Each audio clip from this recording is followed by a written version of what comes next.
პროფესია ჟურნალისტი. არასდროს უცხოვრია სოფელში, არ ყოფილა ურთიერთობაში ბართან, არასდროს შეხებია ძროხაზე და დაუყრია საკენკი ქათმებისთვის. მიზანი: იცხოვროს ერთი დღე სოფლის ცხოვრებით, გაიგოს რა სირთულეებთან უწევთ გამკლავება სოფლის მაცხოვრებლებს. პირველ სირთულესთან გამკლავება მანქანიდან გადმოსვლისთანავე მომიწია. ფეხსაცმლის 8 სანტიმეტრიანი ქუსლები დანიშნულების ადგილამდე მისვლა წარმოუდგენლად რთული აღმოჩნდა. ახლობელთან დავბინავდი, წინ რთული და გრძელი დღემდე. აქ ცხოვრება მზის ამოსვლასთან ერთად იწყება. სოფელი მამლის ყივილთან ერთად იღვიძებს.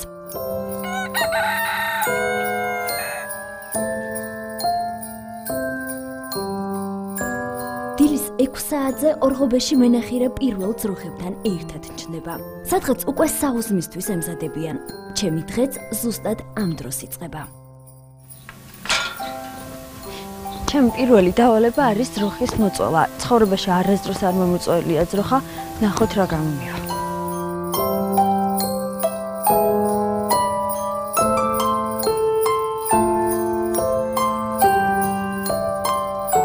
ჩემთვის როგორც გამოუცდელი მწველავისთვის ძროხის კუდი ფეხს გამოუაბეს და ამით ჩორნას რისხვას ამარიდეს. რისხვას ნამდვილად ვიმსახურებდი. პირველი შედეგი 15 წუთიანი წვალების შემდეგ გამოჩნდა. როგორც აღმოჩნდა, ძალიან რთულია ძროხის მოწვევა. ცოტა მოახერხე რაღაცის გაკეთება, თუმცა მგონია, რომ ჩემს საქმეს ახლა ისევ პატრონი დაასრულებს. არადა ერთ ჯერზე ჩორნა პატრონს 4 ლიტრ რძეს აძლევს. მას შემდეგ რაც სათლი რძით აივსება, ჯერ საქონლის ნახირში გაყვანაზე დგება.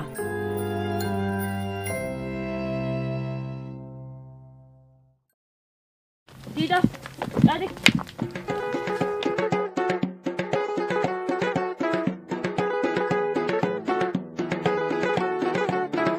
თუმცა ყველაზე რთული წინ მელოდა.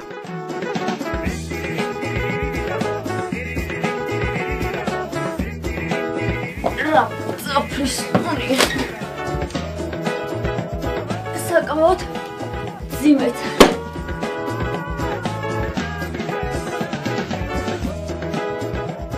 ბოსელს დღეში ერთხელ ძროხების ნახირში გაყვანის შემდეგ ასუფთავებენ. ამ საქმისთვის ჩემი შესაძლებლობები შეუსაბამო აღმოჩნდა.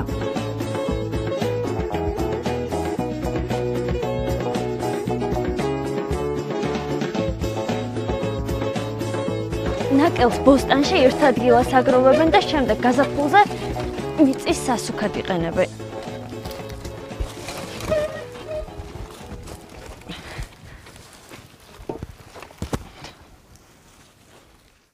ძროხების დაბინავების შემდეგ ჯერი ქათმებზე მიდგა. ახლა მათ საკენკი უნდა დაუყაროთ. თუმცა ჯერ გაუღოთ კარები. მოდით, მოდით. მოდით.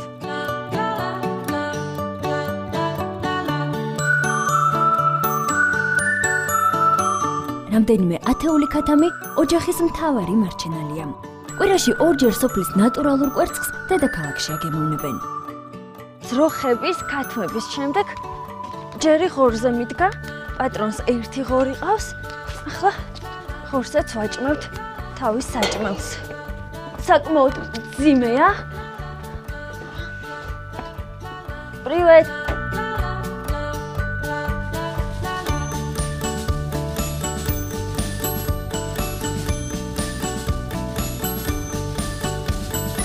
დილის 10 საათზე შესვენება გადავწყვიტე. 4 საათში იმდენად დავიღალე, რომ ძილი მთავარ ფიქრად იქცა. ამიტომ სანამ ბართან ბოსტანში შერკინებას დავიწყებდი, სოფელში გასეირნება გადავწყვიტე. სოფელი ალექსეევკა ქვემო ქართლში თეთრწყაროს რაიონში მდებარეობს. აქ სახლის კარი სამუდამოდ რამდენიმე ათეულმა ოჯახმა დიდი ხნის წინ გამოკეტა. სოფელში შემორჩენილი 20-მდე კომლის ყოველდღიური ცხოვრება ერთმანეთისგან არაფრით განსხვავდება.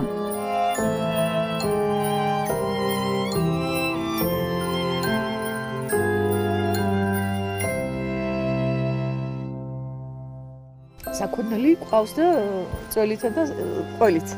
ეს არის ჩვენი შემოსავლის წყარო და ამაზე ვმუშაობთ ყოველდღურად ხდება მუშაობა, ხო? რომ საქონელი შემოიყვანოთ, ჩამოწელოთ, მე მივალაგოთ ყველაფერი და ეს არის ჩვენი შემოსავლის წყარო, სხვა არაფერი. მას შემდეგ რაც საქონელს ნახირში გაუშვებს, გიორგი რეზესიძე ჩვეულ ადგილს იკავებს. მისი ერთი დღე აქ ეგრეთ წოდებულ ბირჟაზე გადის. ერთ დღეს არ შეეხება, ყოველ დღე ერთია ერთი. სოფელში მინდა რომ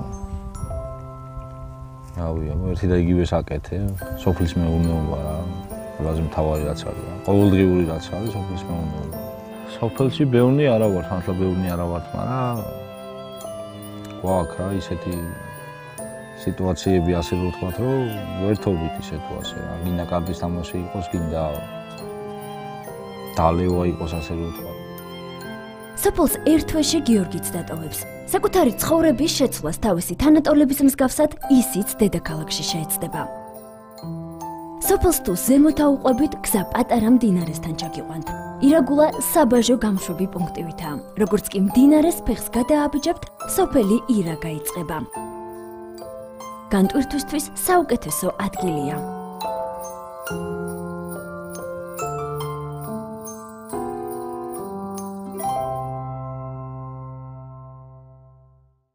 ჩემი ჩამოსვლა სოფელში მოსავლის აღებას დაემთხვა.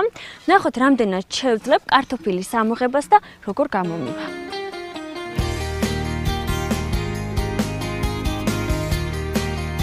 აი, გამოჩნდა ჩემი კარტოფილი. ბართან და მიწასთან ურთიერთობა ჭიდილს დაემსგავსა. ჩემი მიერ მოპოვებული მოსავალი სადილზე ორ ადამიანს თუ დაანაკრებდა. ცხელი წყალი სოფელში ფუფუნება. წყალი იმდენად ცივია, რომ ხელები უნკანის მოშვებისთანავე მეყინება.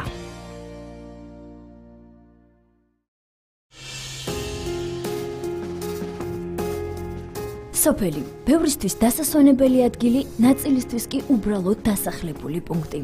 ადგილობრივებისთვის კი მთელი ცხოვრება. არსებობისთვის ბრძოლა აქ ყოველდღიურად უწევთ.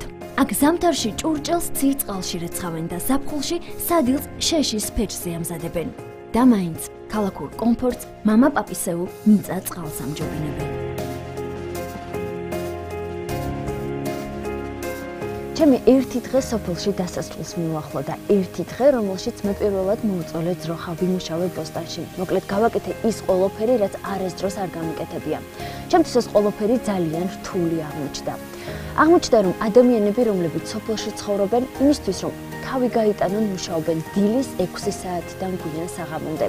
მათ არ აქვთ არანაირი პირობები, მათ არ აქვთ ბუნებრივი აირი და არ აქვთ ინფრასტრუქტურა. თუმცა მომეჩვენა, რომ ეს ადამიანები ჩვენზე ბევრად ბედნიერები არიან. აქ ინფრასტრუქტურის საპირწონედ ბუნება დგება.